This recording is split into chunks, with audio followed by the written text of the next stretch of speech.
One of the things I love about sports, the pressure, the adult conversations. It's not too mean to talk about somebody's age. There's a lot of pressure, and you got to win now. I was thinking outside of Andy Reid, Sean McVay, Jim Harbaugh, and Matt LaFleur, 4 coaches in the entire sport. If any other coach had a bad season, they're in big trouble. Kyle Shanahan has a losing record without Christian McCaffrey.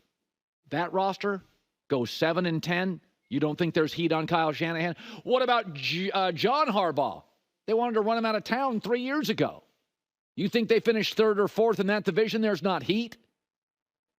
Even the rookie coaches. You get off to a bad start by Thanksgiving. We got the wrong guy. You can even make the criticism in sports personal. Pete Carroll, though he has the energy of a 17-year-old after a bag of Skittles. You know, he is in his 70s. That's an adult conversation. Not a lot of coaches got into their 70s and were at their best. Bill Belichick, 6 rings, even named a boat after it. He feels a bit like a dinosaur. You can have those conversations. Brian Daboll not only got Daniel Jones to the playoffs, he won a game with Daniel Jones. He won a game. He goes 6-11, he probably gets fired. And I think he's a great coach. That's what's great about sports. That's not the downside. 5 of the last 8 NBA coaches of the year got fired from the team they won the award. Expectations, adult conversations. Win now, you're paid a lot.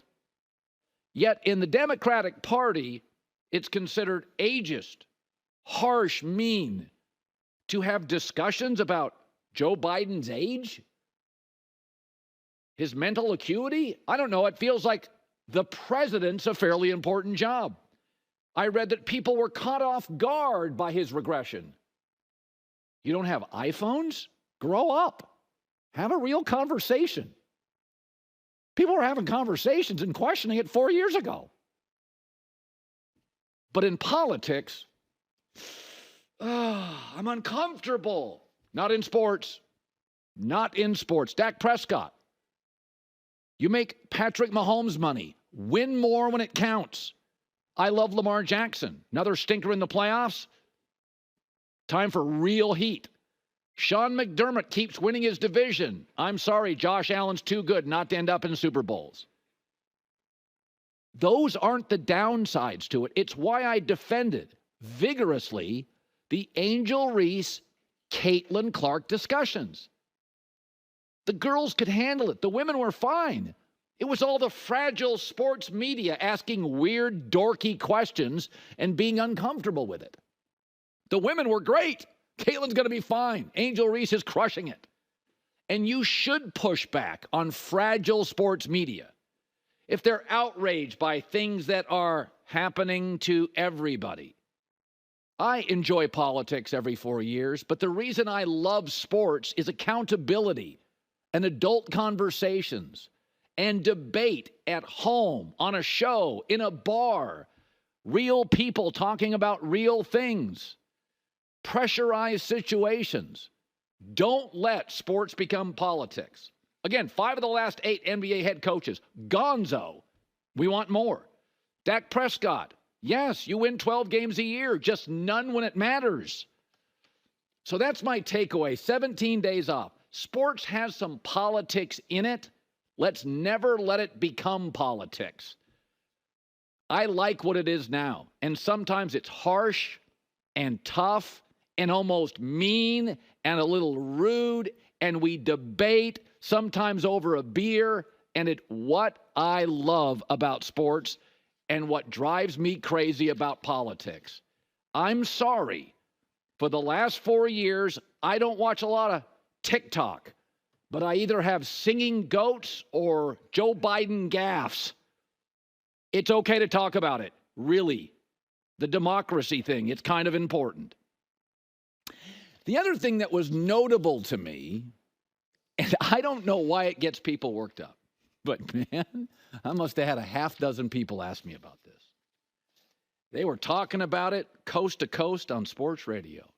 Colin, what do you make of Bronny James being drafted? I don't know. Isn't it kind of an understanding in America? You do me well, I owe you a solid.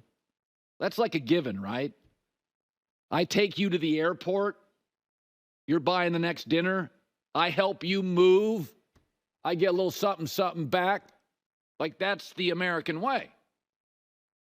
LeBron James has carried the NBA for 20 years. He didn't have a long playoff run this year.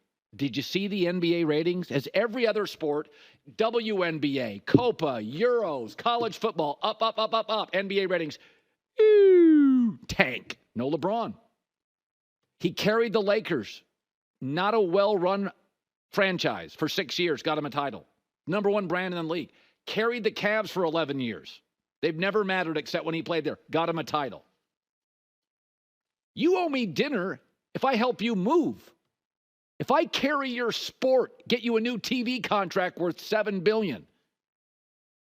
You got a problem with Bronny James getting drafted by the Lakers? It's the weakest NBA draft in maybe ever. In fact, what's funny is the Milwaukee Bucks, 30 picks earlier, drafted a kid out of Australia that played 8 minutes a game in Australia and averaged less than Bronny.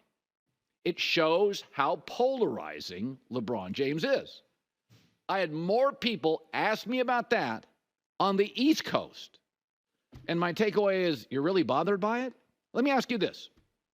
Let's say you've done well in your life and you have a favorite steakhouse in your small, middle-size, or big town. And you go to that steakhouse or the pasta joint and you buy a lot of wine for years. You spend a lot of money at that steakhouse. You know what I mean? You've taken a lot of business dinners at that steakhouse. You didn't have to. You chose to. Don't you, after a few years, feel like you get a little better pour on that Pinot? Maybe get you a better table? Damn straight you do. And so do I. We all have expectations. We seek favors. We all get a little entitled if we give you something. LeBron James has carried the league for 20 years. He and Steph Curry have carried the league. Neither made a playoff run this year. Ratings went to the tank as everything else is. The Copa and the Euros are going through the roof. NBA with a lot of good players. Global sport tanked. No LeBron, no Steph.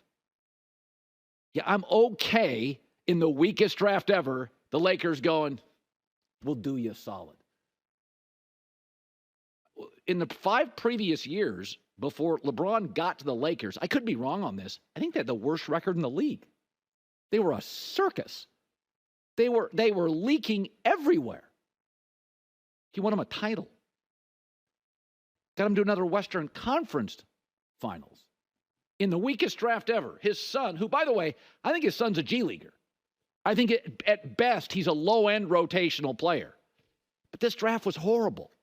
After the 36th or 37th pick, you can argue it's a G League draft. I'm not losing sleep over it. And nor should you. How many sons who aren't qualified or at minimum aren't the best candidate end up on their father's staffs in the NFL or college? Nobody gets too worked up over that. There's other far more qualified candidates. I think it's something about America that's understood, and I'm okay with it. You do me a solid, I got dinner. You help me move. Maybe I'm going through a tough time emotionally, and you're there for me. I owe you. I mean, how many owners take over for their parents that actually live up to expectations?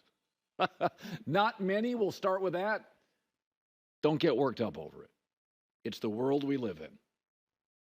Inspect your own life, put a microscope on it, and if you really thought about the things you expect after you help others at a favorite restaurant,